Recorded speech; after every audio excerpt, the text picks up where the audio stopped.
विद्यार्थी मित्रांनो, आज आपण इतिहासाची साधने या आपल्या दुसऱ्या प्रकरणाला सुरुवात करणार आहोत.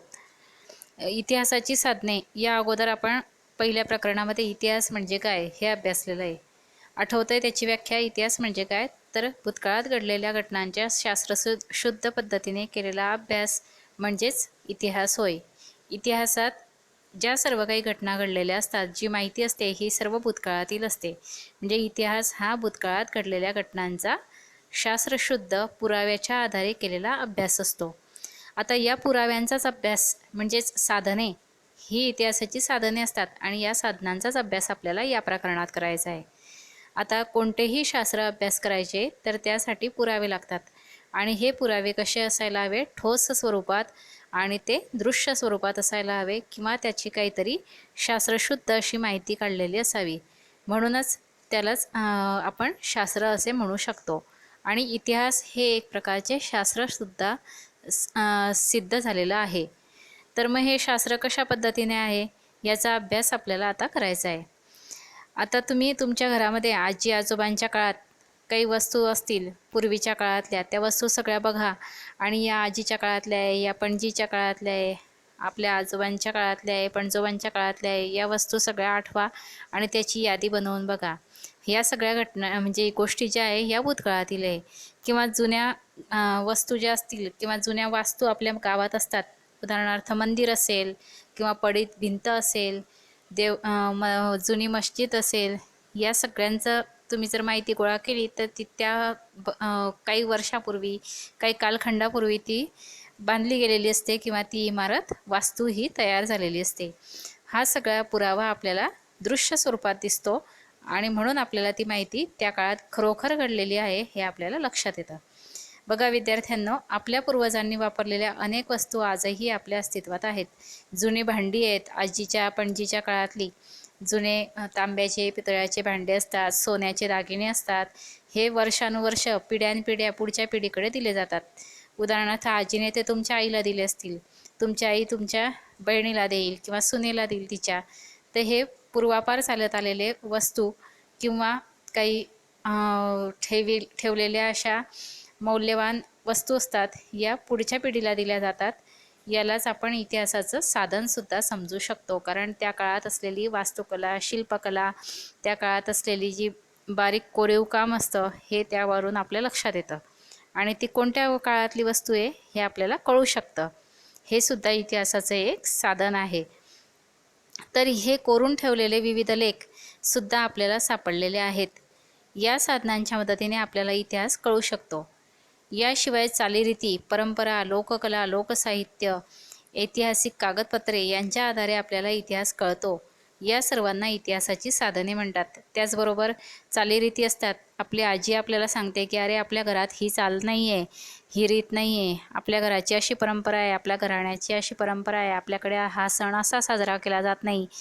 किंवा बरेच वेळेस गाण्याच्या स्वरूपात आपल्या घरातली वंशावळ सांगितली जाते. हे सगळे जे आहे हे इतिहासाचे एक प्रकारे साधन आहे, कारण त्यामुळे ते ऐकल्यानंतर, ते वाचल्यानंतर आपल्याला त्या काळात काय घडलं असेल किंवा कोणत्या काळातली ती घटना आहे हे आपल्याला समजू शकतं. म्हणून ते इतिहासाचं साधन असे म्हटले जाते. कारण त्याच्या आधारे आपल्याला त्या काळातला 50 वर्षापूर्वीचा, 100 वर्षापूर्वीचा इतिहास आपल्याला कळतो. इतिहासाची साधने मुख्यतः विद्यार्थ्यांना लक्षात घ्या 3 प्रकारची आहेत. यामध्ये भौतिक साधन, लिखित साधन आणि मौखिक साधन. हे जर घेतलं तर 3 प्रकारांमध्ये भौतिक साधन हे जे आहे हे दृश्य स्वरूपात असतं. लिखित साधनसुद्धा दृश्य स्वरूपात असतं, पण भौतिकमध्ये विशेष करून पदार्थ, वस्तू, वास्तू किंवा लेण्या, किल्ले या सर्व आपल्याला ज्या दृश्य स्वरूपात मोठ्या मोठ्या वस्तू दिसतात यांना आपल्याला भौतिक साधने असे म्हणता येईल. किल्ले, लेणी, स्तूप या वास्तूंना आपण भौतिक साधने का म्हणतो? कारण अजूनही त्या कोणत्या ना कोणत्या स्वरूपात जरी त्या भग्न अवस्थेत असले तरीसुद्धा आपल्याला त्या दृश्य स्वरूपात दिसत आहे, आपल्या समोर त्या अस्तित्वात असतात. म्हणून त्यांना आपण भौतिक साधने असे म्हणतो. तर दैनंदिन जीवनात माणूस विविध प्रकारच्या वस्तू वापरतो. पूर्वीच्या माणसाने वापरलेल्या अनेक वस्तू आजही आपल्या महत्त्वाची माहिती पुरवू शकतात. पुरातन वस्तूंमधील खापराच्या तुकड्यांचे आकार, रंग, नक्षी, काही भांडी वापरलेले असतात किंवा जुने खेळणे असतील, हे सगळे हडप्पा संस्कृतीमध्ये काही वेळेस ते सापडलेले आहे आणि त्यामुळे त्या काळातला इतिहास आपल्याला कळतो. तसे या काळात कशी भांडी असावी, कसे नक्षीकाम असावे, मंदिरांवर कसे नक्षीकाम असतील, हे सगळा अंदाज आपल्याला येतो. आणि दागदागिने जरी पाहिले जुन्या काळातले तरी मानवी समाजातील असलेल्या परस्पर संबंधांची माहिती आपल्याला मिळते. धान्य, फळांच्या बिया आणि प्राण्यांची हाडे यावरून आकाराची माहिती, आहाराची माहिती समजते. कारण का तर त्या काळात कोणत्या प्रकारचं धान्य माणूस खात असेल, कोणत्या प्रकारचे फळं, कशा प्रकारचे आज नष्ट झालेले फळं असतील किंवा वनस्पती असतील त्या काळात उपलब्ध होत्या का याची माहिती आपल्याला कळू शकते. वेगवेगळ्या प्रकारात माणसाने बांधलेल्या घरांचे, इमारतींचे अवशेष सापडतात. याशिवाय नाणी, मुद्रा पण सापडतात. नाणी आणि मुद्रा म्हणजेच काय तर नाणी याचा अर्थ होतो आपण आज जर घेतलं तर डॉलर किंवा कॉईन म्हणतो आपण त्याला, पैसा. तशी मुद्रा पण असायची, तर एखाद्या धातूच्या पत्र्यावरती शिक्का मारलेला असायचा, त्याला मुद्रा पण म्हणतात. यासुद्धा सापडलेल्या आहे. या सर्वांच्या साहाय्याने मानवी व्यवहारांची माहिती होते. या सर्व वस्तू आणि वस्तू बघा, लक्षात घ्या, वस्तू आणि वास्तू यामध्ये कान्याचा फरक आहे. पण वस्तू म्हणजे काय तर वस्तू ही वापरात येते आणि वास्तू ही एकाच ठिकाणी असते आणि तिचा अर्थ होतो इमारत किंवा बांधकाम केलेली जागा. वास्तू किंवा त्यांचे अवशेष यांना इतिहासाची भौतिक साधने असे म्हणतात. कळली मग इतिहासाच्या भौतिक साधनांची व्याख्या काय ती तर सर्व वस्तू किंवा वास्तू ह्या जुन्या काळात ज्या मानवाने वापरलेल्या आहे यांचे अवशेष यालाच इतिहासाचे भौतिक साधन असे म्हणतात. लक्षात ठेवा, हे एका वाक्यात उत्तरेला विचारलं जातं. आता तुम्हाला माहीत आहे का तर बघा, यामध्ये तुम्हाला माहीत आहे का मध्ये नवीन नवीन माहिती तुम्हाला मिळते.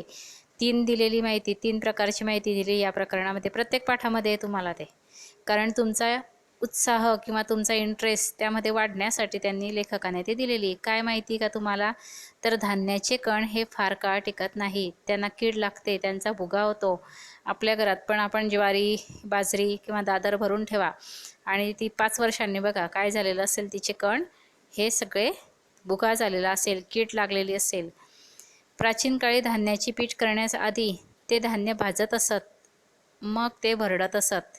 बघा, पूर्वीच्या काळात आपल्यासारखं डायरेक्ट गहू काढले, ज्वारी काढली आणि डायरेक्ट चक्कीमध्ये नेले असं करत नव्हते. तर ते काय करायचे, ते धान्य आधी भाजून घ्यायचे आणि मग ती भरडायचे म्हणजे जातं असायचं पूर्वी आणि त्या जात्यावर ते रगडायचे. ते धान्य भाजताना त्याचे काही कण अधिक भाजले गेले किंवा जळले तर ते टाकून दिले जात असे. असे जळके कण वर्षानुवर्ष टिकून राहतात. लक्षात ठेवा, जर हे आई पण आपली भाजणी तयार करते उपवासाची किंवा दिवाळीमध्ये चकल्यांची, तर हे भाजलेले जर कण तुम्ही एखाद्या जमिनीमध्ये पुरून ठेवले तर त्याला कोंब येतात का नाही, उगवत पण नाही ते धान्य. आणि ते जळके कण वर्षानुवर्ष, 10 वर्ष, 15 वर्ष, 50 वर्ष, 100 वर्ष ते तसेच्या तसे जमिनीमध्ये टिकून राहतात. त्यांना कीड पण लागत नाही आणि त्याचं धान्य पण उगवत नाही, रोपही उगवत नाही. हे उत्खननात सापडलेले. त्यांची प्रयोगशाळेत तपासणी केली असता ते कोणत्या धान्याचे कण आहेत हे ओळखता येते. आणि तेच जर कण प्रयोगशाळेत तपासले तर लक्षात येतं की ते बाजरीचे किंवा बार्लीचे, तिळीचे, कशाचे कण हे लक्षात आलेलं आहे. आणि त्यावरून त्या काळामध्ये सुमारे 500 वर्षापूर्वी, 100 वर्षापूर्वी, 1000 वर्षापूर्वी हे लोक कोणत्या प्रकारची संस्कृती होती आणि ते कोणत्या प्रकारचं धान्य वापरायचे हे या भाजक्या कणांमधून माणसाच्या लक्षात आलेलं आहे किंवा अभ्यास केला गेलेला आहे. यावरून इतिहास कळतो त्या काळातला. म्हणूनच त्याला काय म्हटलेलं आहे, इतिहासाचं भौतिक साधन. लक्षात आलं. आता इथं तुम्हाला वरती काही चित्र दाखवले. खापराचा तुकडा, दागदागिने. बघा, वडिलोपार्जित आपल्या पूर्वजांनी काही दागिने ठेवलेले असतात, तेच दागिने आज त्यांच्या सुना पण वापरतात. तर हे जे दागिने, या दागिन्यांवरून सुद्धा त्या काळातील कोरीव काम समजतं किंवा कोणत्या प्रकारचा धातू ते वापरायचे, सोनं वापरायचे, चांदी का शिसम कोणतं किंवा लोखंड, असं हे सगळं लक्षात येतं. आता दुसरं जे साधन इतिहासाचं त्याचं नाव आहे लिखित साधन. आता लिखित साधन म्हणजेच काय, लेखी स्वरूपात. बघा, भौतिक साधनाला हा सर्वात प्रथम पुरावा मानला जातो आणि लिखन कला किंवा लेखी कला ही माणसाला अवगत व्हायला हजारो वर्ष लागले. अश्मयुगातील माणसाने त्याच्या जीवनातील अनेक प्रसंग, भावना चित्रांतून व्यक्त केल्या आहेत. अगोदर तो चित्र काढून बघायचा. दुःख झालं, हास्य किंवा आनंद हे व्यक्त करण्यासाठी तो नाचणाऱ्या स्त्रिया किंवा आनंदी वातावरण असं हे चित्रित स्वरूपात करायचं. अजिंठा लेणी तुम्ही पाहिलेली आहे. अजिंठा लेणीवर सुद्धा भरपूर प्रकारची चित्र, कोरीव काम आहे. यावरून त्या काळातील त्या लोकांच्या जीवनशैलीचे, त्यांच्या भावनांचे, प्रसंगांचे, जीवनातल्या हे वर्णन आपल्याला लगेच लक्षात येतं की त्यावेळेस कोणता प्रसंग असेल किंवा तो चित्रकार त्याच्या मनातली भावना कशी आहे, दुःखाची आहे की आनंदाची आहे, हे आपल्याला त्या चित्रांमधून लक्षात येतं. म्हणजे हे कसं झालं साधन? लिखित साधन. जरी त्याला लेखनकला अवगत नव्हती, अक्षरांची ओळख नव्हती, तरीसुद्धा चित्रांच्या स्वरूपात तो ते कळू शकत होतं त्याला. हजारो वर्ष उलटल्यानंतर माणसाला लिखाणाची किंवा लिहिण्याची कला अवगत झाली. आधी तो चित्रच काढायचा फक्त, आणि पुष्कळ हजारो वर्ष गेले आणि त्यानंतर त्याला आपल्यासारखं हे जे आज मी बोलते किंवा लेखी स्वरूपात लिहिते हे अक्षर ओळख व्हायला त्याला किती वर्ष लागला? तर हजारो वर्ष लागले. माणूस सुरुवातीला प्रतीक, चिन्हे यांची वापर नोंदी ठेवण्याकरता करत असे. त्यापासून लिपीचा विकास होण्यास हजारो वर्ष जावी लागली.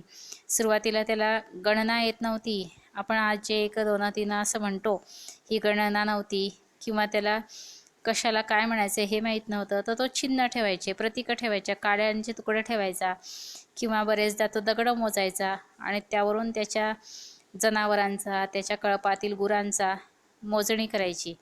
आणि त्यातलं एखादी गुरं हरवलं असेल तर त्याच्या लक्षात कसं यायचं, तो ते खडे मोजून ठेवायचा, काड्या मोजून ठेवायचा.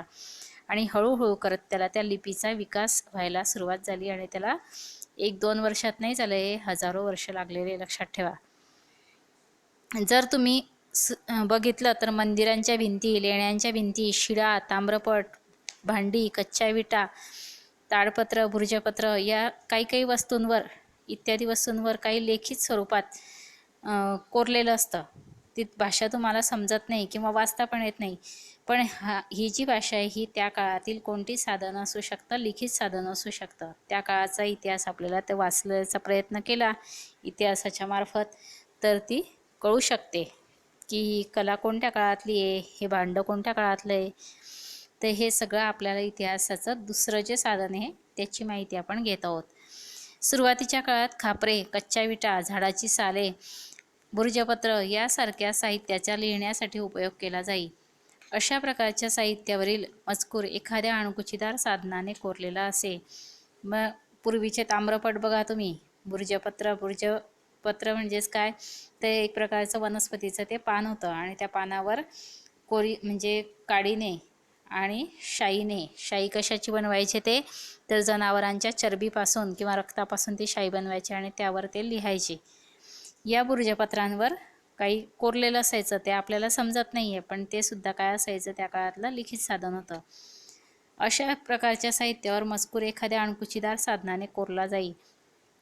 बरेचदा तुम्ही तांब्याच्या भांड्यांवर काही कोरलेलं पाहतात किंवा मंदिरांमध्ये बघा मोठ्या मोठ्या खांबांवर म्हणजे दगडांवर सुद्धा कोरलेलं असतं.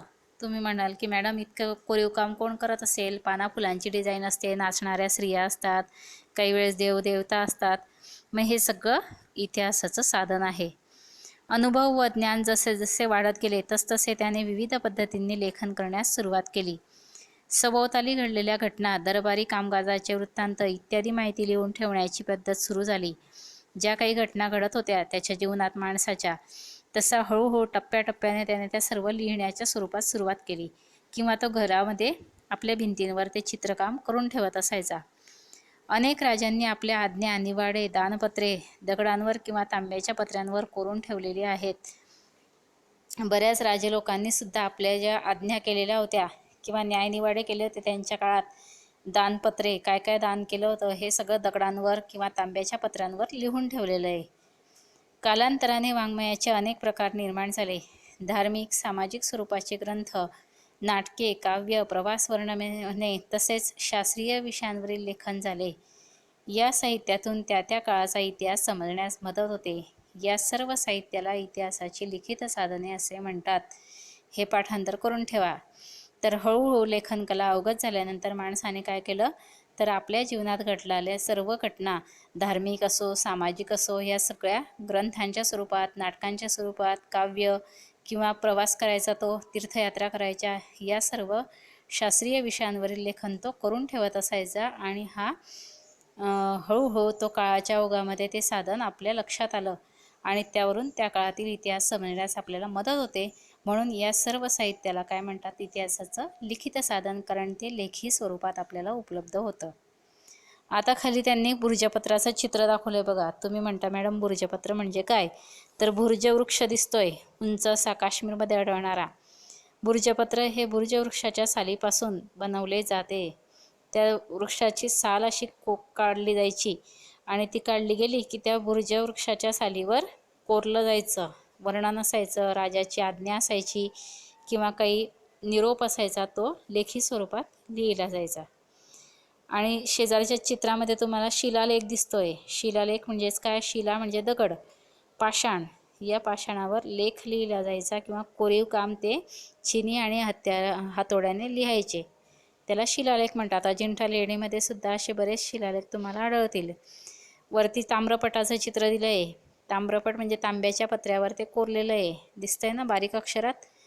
ते सगळं इतिहासाचं लिखित साधन आहे. या 2 साधनांचा परिचय तुम्हाला नक्की झाला असेल असं मला वाटतंय. चला 2-3 वेळेस एवढा भाग परत परत वाचा आणि लिखित साधन म्हणजेच काय, भौतिक साधन म्हणजे काय, हे सगळं पाठांतर करून टाका. ठीक आहे, बाय.